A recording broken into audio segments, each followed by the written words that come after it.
Hello दोस्तों, स्वागत है आप सभी के अपने चैनल आर के एक्सपर्ट क्लासेस में। तो कैसे हैं आप सभी? आई होप कि आप लोग अच्छे होंगे और अपने अपने क्लास 10th के फाइनल परीक्षा के स्टडी में लगे होंगे। तो यदि आप भी 19 फरवरी को संस्कृत का फाइनल परीक्षा देने वाले हैं तो आपके लिए क्लास काफ़ी महत्वपूर्ण है, क्योंकि अभी की इस क्लास में 19 फरवरी फाइनल परीक्षा के लिए संस्कृत के 100 वैसे वायरल ऑब्जेक्टिव क्वेश्चन हम बताएंगे जो आपके 19 फरवरी के फाइनल परीक्षा में पूछा जाएगा। तो आप लोग से रिक्वेस्ट है कि आप लोग इस क्लास को पूरा वॉच कीजिएगा। ये फाइनल परीक्षा के लिए संस्कृत का क्वेश्चन पेपर है और इस क्लास में हम लोग टोटल संस्कृत के 100 ऑब्जेक्टिव क्वेश्चन देखेंगे। तो आप लोग क्लास में अंत तक बने रहिएगा। विषय कोड यही रहेगा 100% आपके फाइनल परीक्षा में। प्रथम पाली में 105 एंड द्वितीय पाली में 205 विषय कोड रहेगा। और आप लोग का एग्जाम पूरे 100 नंबर का होगा संस्कृत का, और समय 3 घंटा 15 मिनट का मिलेगा। तो आइए फर्स्ट क्वेश्चन देखते हैं। पहला नंबर क्वेश्चन यहाँ पर पूछा गया है, और अगर आप लोग इस चैनल पर नए होंगे तो चैनल को ज़रूर सब्सक्राइब कर लीजिएगा, ताकि आने वाले नेक्स्ट क्लास आपके पास ज़रूर पहुँचे। फर्स्ट क्वेश्चन है, विद्यापति कौन थे? बताना है कि विद्यापति कौन थे, लेखक या निबंधकार या मैथिली कवि या पत्रकार। तो विद्यापति कौन थे? आलस कथा के लेखक कौन है? विद्यापति हैं। और विद्यापति मैथिली कवि हैं, आपको याद रखना है। Right answer option number C हो जाएगा। मैथिली कवि कौन है? विद्यापति।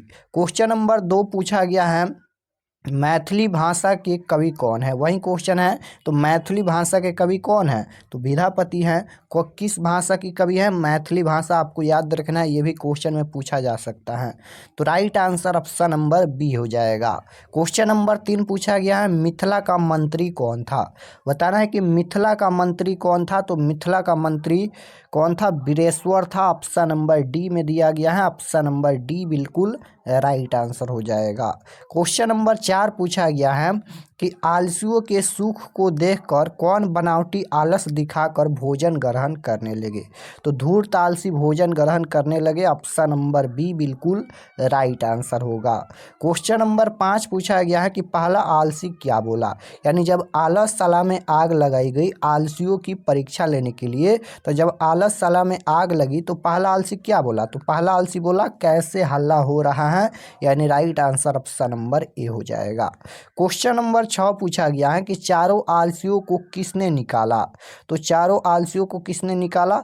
तो नियोगी पुरुषों ने निकाला। ऑप्शन नंबर ए बिल्कुल राइट आंसर हो जाएगा। केस पकड़कर निकाला गया, ये भी क्वेश्चन पूछा जाता है, केस पकड़कर। क्वेश्चन नंबर 7 पूछा गया है कि चारों आलसियों को कैसे बाहर निकाला गया? देखिए यहाँ पर केस पकड़कर ये क्वेश्चन पूछा ही गया है। केस पकड़कर चारों आलसियों को बाहर निकाला गया। आलसियों की संख्या कितना था? 4। आपको याद रखना है, असली आलसी थे और आग लगने के बाद धूर्त आलसी भाग गए। क्वेश्चन नंबर 8 पूछा गया है, वास्तविक आलसियों की संख्या कितनी थी? 4 थी। ऑप्शन नंबर बी बिल्कुल राइट आंसर होगा। क्वेश्चन नंबर 9 पूछा गया है कि अत्यधिक खर्च को देखकर राज कर्मचारी ने मंत्री को सलाह दिया आलसियों की परीक्षा लेने के लिए। अत्यधिक यानी अत्यधिक खर्च होने लगा, इसको देखकर यहाँ पर राज कर्मचारी ने मंत्री को सलाह दिया कि आलसियों की परीक्षा ली जाए कि कौन असली आलसी हैं और कौन नकली आलसी हैं। तो धूर्त आलसी भाग गए, लेकिन 4 आलसी नहीं भागे। तो आलसियों की परीक्षा लेने के लिए right answer option number B हो जाएगा। क्वेश्चन नंबर 10 पूछा गया है, नीतिकार आलस को क्या मानते हैं? तो नीतिकार आलस को सबसे बड़ा शत्रु मानते हैं। ऑप्शन नंबर बी बिल्कुल राइट आंसर होगा। क्वेश्चन नंबर 11 पूछा गया है कि सबसे बड़ा शत्रु कौन है? तो सबसे बड़ा शत्रु आलस्य है। Option number B right answer. Question number 12 पूछा गया है कि स्थिति स्वक्रियमूल ही किस पाठ से संकलित है और के न धांति उन्नत यह उक्ति किस पाठ की हैं? तो ये हो जाएगा आलस कथा। ऑप्शन नंबर ए बिल्कुल राइट आंसर। क्वेश्चन नंबर 13 पूछा गया है कि भूख की अग्नि से पीड़ित होते हुए भी कौन कुछ नहीं कर सकता? तो आलसी कुछ नहीं कर सकते। ऑप्शन नंबर डी बिल्कुल राइट आंसर। क्वेश्चन नंबर 14 है कि आलस कथा के रचनाकार, तो आलस कथा के रचनाकार विद्यापति है, मैथिली कवि। ऑप्शन नंबर ए बिल्कुल राइट आंसर होगा। क्वेश्चन नंबर 15 है कि आलस कथा किस ग्रंथ से उद्धत है? तो राइट आंसर क्या हो जाएगा? पुरुष परीक्षा। ऑप्शन नंबर ए बिल्कुल राइट आंसर। क्वेश्चन नंबर 16 पूछा गया है कि आलस कथा क्या शिक्षा देती है? तो आलस कथा क्या शिक्षा देती है? दोष निराकरण की। ऑप्शन नंबर ए बिल्कुल राइट आंसर होगा। क्वेश्चन नंबर 17 पूछा गया है आलस कथा में किसका महत्व वर्णित है? आलस कथा में किसका महत्व वर्णित है? तो मानव गुण का। ऑप्शन नंबर ए बिल्कुल राइट आंसर होगा। क्वेश्चन नंबर 18 पूछा गया है कि आलसशाला में आग कब लगाई गई? तो आलसशाला में आग लगाई गई जब सब सो रहे थे, तब आलसशाला में आग लगाई गई आलसियों की परीक्षा लेने के लिए। Right answer option number C हो जाएगा। क्वेश्चन नंबर 19 है कि आलसशाला में आग क्यों लगाई गई? तो आलसियों की परीक्षा लेने के लिए। Correct answer option number B होगा। क्वेश्चन नंबर 20 है कि आलसशाला में आग लगने पर भी कितने लोग नहीं भागे? यानी जब आलसशाला में आग लगाई गई आलसियों की परीक्षा लेने के लिए, तो कितने लोग नहीं भागे? तो 4 लोग नहीं भागे, चारों आलसी थे, धूर्त आलसी भाग गए। यानी right answer option number C हो जाएगा। क्वेश्चन नंबर 21 है कि आलसियों की गति कैसी होती है? तो आलसियों की गति कानूनिक होती है। ऑप्शन नंबर बी बिल्कुल राइट आंसर होगा। क्वेश्चन नंबर 22 है आलसियों को शरण देने वाला कौन होता है? तो कानूनिक। ऑप्शन नंबर सी बिल्कुल राइट आंसर होगा। क्वेश्चन नंबर 23 है कि जन्मपूर्ण संस्कार कितने हैं?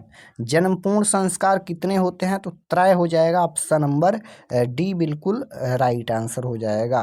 क्वेश्चन नंबर 24 पूछा गया है गोदान किस संस्कार का मुख्य कर्म है? तो गोदान किस संस्कार का मुख्य कर्म है? केशांत संस्कार का है। ऑप्शन नंबर सी बिल्कुल राइट आंसर होगा। क्वेश्चन नंबर 25 है गृहस्थ जीवन का एक कौन संस्कार है? तो विवाह संस्कार करते ही मनुष्य गृहस्थ जीवन में प्रवेश करता है। Correct answer option number B हो जाएगा। गृहस्थ जीवन का एक कौन संस्कार है? विवाह संस्कार, क्योंकि विवाह करते ही मनुष्य गृहस्थ जीवन में प्रवेश करता है। क्वेश्चन नंबर 26 है कर्मकांड ग्रंथ किस शास्त्र के अंतर्गत है? तो ये हो जाएगा कल्प। ऑप्शन नंबर बी बिल्कुल राइट आंसर होगा। क्वेश्चन नंबर 27 है कि कन्यादान किस संस्कार में होता है? तो ये विवाह संस्कार में होता है। ऑप्शन नंबर सी बिल्कुल राइट आंसर होगा। क्वेश्चन नंबर 28 है शिष्य का प्रथम क्षौर कर्म कहाँ होता है?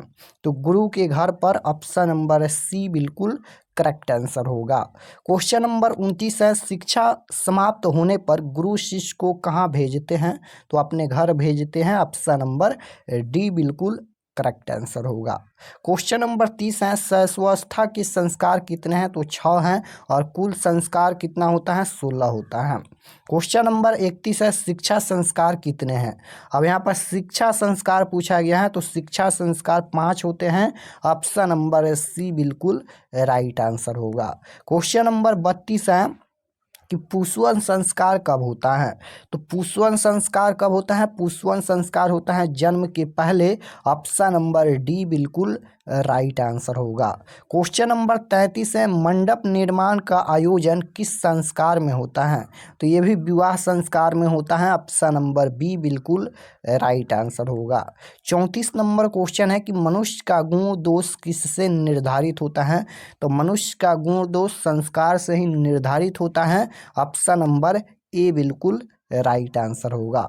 क्वेश्चन नंबर 35 है कि मुख्य अवसर पर किन लोगों का मिलन होता है? तो परिवार के सदस्यों का। ऑप्शन नंबर ए बिल्कुल करेक्ट आंसर होगा। क्वेश्चन नंबर 36 है कि प्राचीन काल में शिष्य को क्या कहा जाता था? तो प्राचीन काल में शिष्य को क्या कहा जाता था? तो ब्रह्मचारी कहा जाता था। ऑप्शन नंबर सी बिल्कुल करेक्ट आंसर होगा। 37 नंबर क्वेश्चन है कि संस्कार के प्राय कितने विभाग हैं? तो ये हो जाएगा 5। ऑप्शन नंबर ए बिल्कुल करेक्ट आंसर। क्वेश्चन नंबर 38 है कि सीमंतोन्नयन किस प्रकार का संस्कार है? तो ये जन्मपूर्ण संस्कार है, यानी जन्म के पहले होता है। क्वेश्चन नंबर 39 है सप्तपदी क्रिया किस संस्कार में संपन्न की जाती हैं? तो ये हो जाएगा विवाह संस्कार। देखिए यहाँ पर ये क्वेश्चन अभी सभी विवाह संस्कार का ही क्वेश्चन है, जो चैप्टर है संस्कार, और यही क्वेश्चन इस चैप्टर से सबसे ज़्यादा क्वेश्चन पूछा जाता है, तो इसलिए इसमें ज़्यादा क्वेश्चन है, तो ये सभी पढ़िए। क्वेश्चन नंबर 40 पूछा गया है कि कौन परम तृप्ति है, तो ये हो जाएगा विधा, ऑप्शन नंबर ए बिल्कुल करेक्ट आंसर होगा। क्वेश्चन नंबर 41 है, कैसे पुरुष सभी जगह सुलभ होते हैं, तो ये हो जाएगा सतत प्रियवादी, ऑप्शन नंबर डी बिल्कुल करेक्ट आंसर होगा। क्वेश्चन नंबर 42 है, निम्नलिखित में से प्रश्नोत्तर रूप में कौन ग्रंथ है, तो ये हो जाएगा विदुर नीति, ऑप्शन नंबर सी बिल्कुल राइट आंसर होगा। 43 नंबर क्वेश्चन है कि पुरख नीच पुरुष किस पर विश्वास करता है, यहाँ पर पुरख नहीं मूर्ख होना चाहिए। मूर्ख नीच पुरुष किस पर विश्वास करता है, तो अविश्वासी पर, ऑप्शन नंबर सी बिल्कुल करेक्ट आंसर होगा। क्वेश्चन नंबर 44 है, क्षमा किसको मारती हैं, तो क्रोध को, ऑप्शन नंबर सी बिल्कुल करेक्ट आंसर होगा।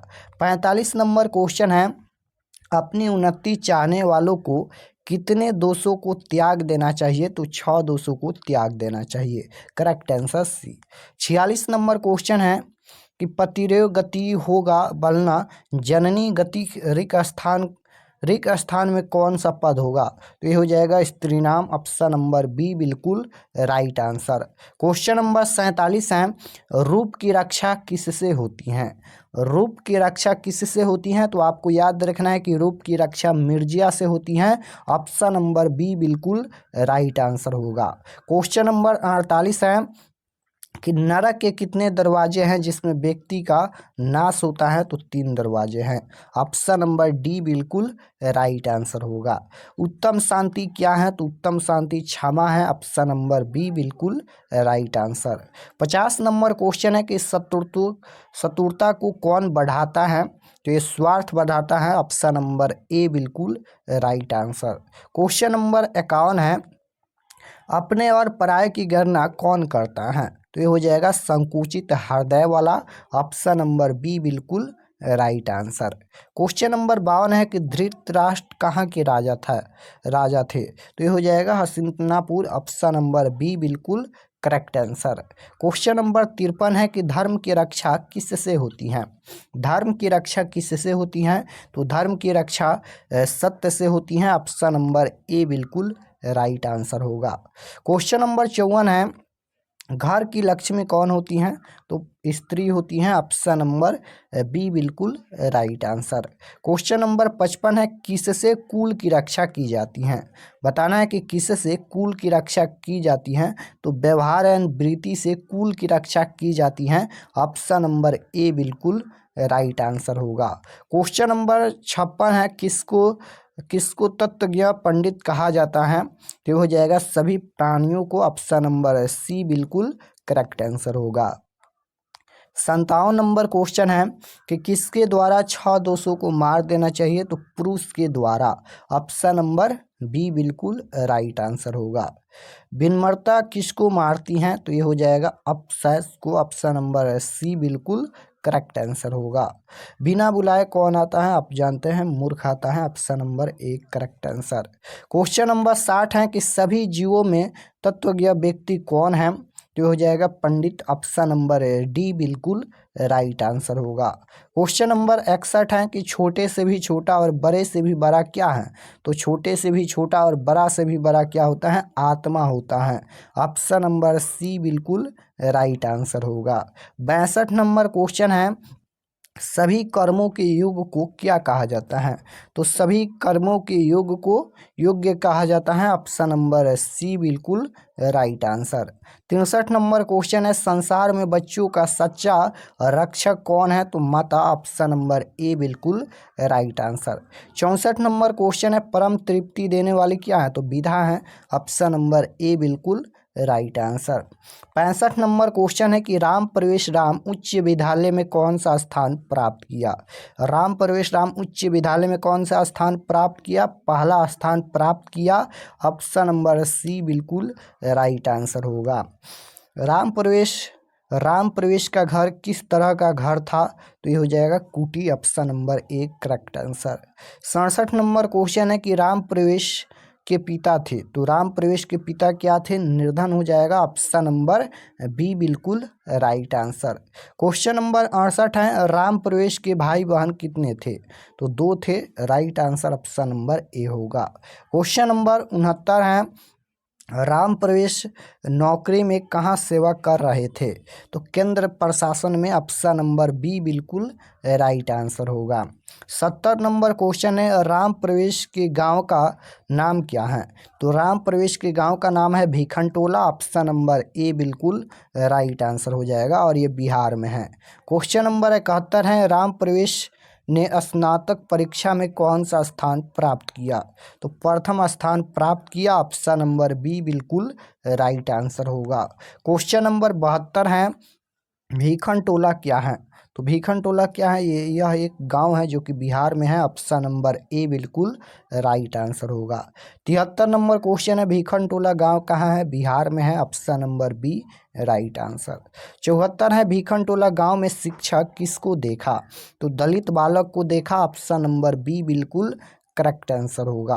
क्वेश्चन नंबर 75 है, नीति श्लोका पाठ में परम श्रेय किसे कहा गया है? तो नीति श्लोका पाठ में परम श्रेय किसे कहा गया है? धर्म को, ऑप्शन नंबर ए बिल्कुल राइट आंसर। क्वेश्चन नंबर 76 है, नीति श्लोका के रचनाकार कौन है? तो विदुर हो जाएगा, ऑप्शन नंबर बी बिल्कुल राइट आंसर। क्वेश्चन नंबर 77 है, नीति श्लोका पाठ किस ग्रंथ से संकलित हैं? तो नीति श्लोका पाठ ये विदुर नीति से संकलित हैं, ऑप्शन नंबर ए बिल्कुल राइट आंसर होगा।